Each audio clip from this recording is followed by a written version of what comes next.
Imagine standing in the high desert of western New Mexico. The air is thin, dry, and carries the scent of sagebrush and dust.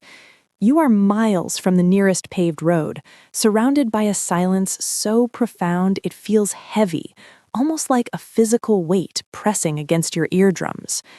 In this vast, undulating basin, where the scrubby earth rolls unevenly towards the distant mountains, something unnatural pierces the horizon. It is a glint of silver, a sharp needle of light. Then another, and another, until you realize you are standing inside a massive, silent machine. This is walterdemaria's The Lightning Field, a work that uses the brutal precision of mathematics to frame the chaotic beauty of the natural world. The structure itself is staggering in its obsessive geometry. 400 polished stainless steel poles are arranged in a rectangular grid measuring exactly 1 mile by 1 kilometer. They are spaced precisely 220 feet apart, creating a sense of infinite regression as you look down the rows. But the true genius of the work, and its first great secret, lies in a concept known as isocephaly, or level-headedness. If you were to walk the perimeter of the grid, you would notice the ground rising and falling, dipping into gullies and cresting over small ridges.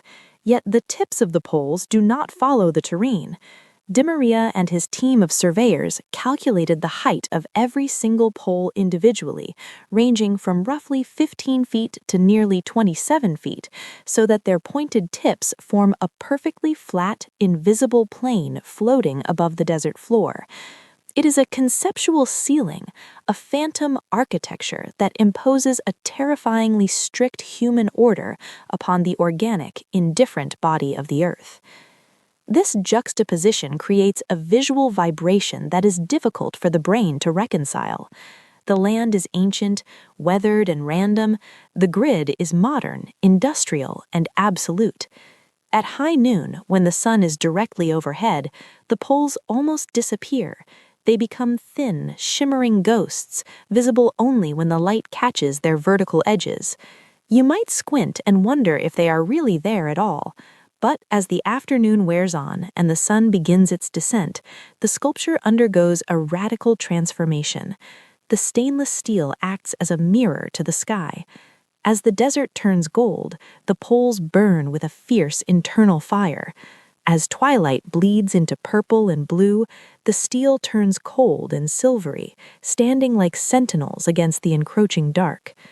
Even without the promise of a storm, the grid is a light sculpture of extraordinary power, a canvas that changes second by second, proving that the artwork is never the same object twice. It forces us to slow our vision, to stop glancing and start truly seeing, turning the act of observation into a disciplined meditation on light, space, and a terrifying perfection of geometry. To understand the lightning field, one must first understand what it rejects. It is the antithesis of the white cube gallery experience, where art is hung on a sterile wall, divorced from context, ready to be consumed in a glance and then left behind. You cannot simply visit this artwork. You must submit to it. The journey is a mandatory component of the piece, a pilgrimage that strips you of your autonomy and forces you into a state of vulnerability. Visitors are driven in a nondescript truck over rough, unpaved terrain for nearly an hour, moving deeper into the wilderness until civilization feels like a distant memory. There is a strict protocol. No photographs are allowed. This rule is not merely about copyright, it is a philosophical demand. Demaria insisted that the image of the work is not the work itself. By banning the camera, he removes the modern crutch of mediation. You cannot capture the moment for later. You must inhabit it now. You are dropped off at a rugged log cabin situated on the edge of the grid, along with a handful of strangers, never more than 6 people at a time. You are left there for 24 hours. There is no turning back, no popping out for coffee, no scrolling through social media. You are trapped with the art. This forced duration is a hallmark of the land art movement of the 1970s, sharing DNA with Robert Smithson's spiral jetty. But DeMaria adds a layer of psychological tension that is unique to this site. The cabin is comfortable but sparse, containing little more than beds and simple food. The focus is entirely outward, directed toward the field of steel. This creates an atmosphere of intense, almost religious anticipation. We know the title of the work. We know what these metal rods are capable of doing.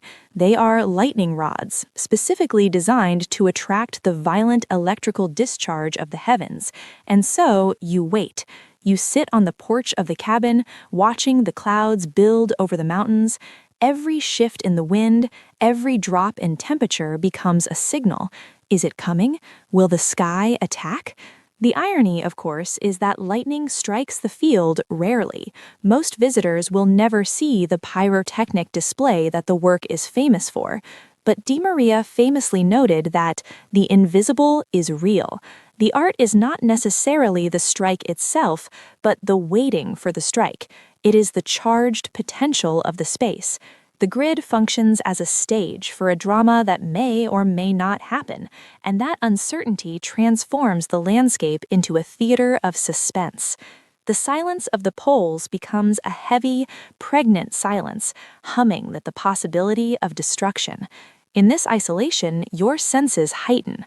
The sound of a coyote, the rustle of dry grass, the distant rumble of thunder, everything is amplified. You are not looking at a picture of a landscape. You are a small, soft, biological entity existing inside a vast, hard mechanism, waiting for the gods to speak. If we peel back the layers of visual beauty and logistical isolation, we find the dark, beating heart of the lightning field, the concept of the sublime. In the 18th century, philosopher Edmund Burke distinguished the beautiful from the sublime.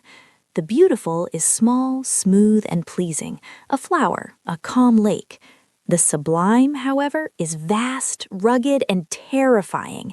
It is the ocean in a storm. It is the edge of a cliff. It evokes a feeling of awe tinged with the fear of death. Walterdemaria's masterpiece is a cathedral to this terror.